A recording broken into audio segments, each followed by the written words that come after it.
Hello everyone and welcome to a quick Google Docs tutorial. In today's video I want to show you how to insert a horizontal line in Google Docs. There are two ways to do this because the official Google Docs function does not offer me any editing.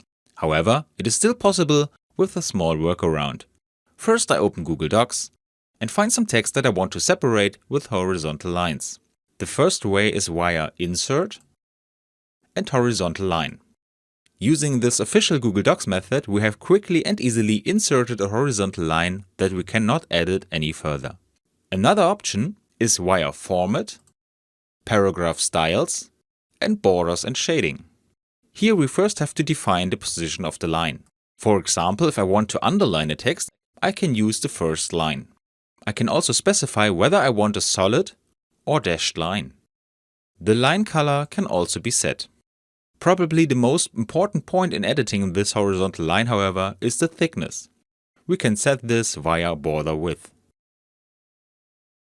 Once I'm happy with my settings, I click on Apply, and my horizontal lines are displayed here.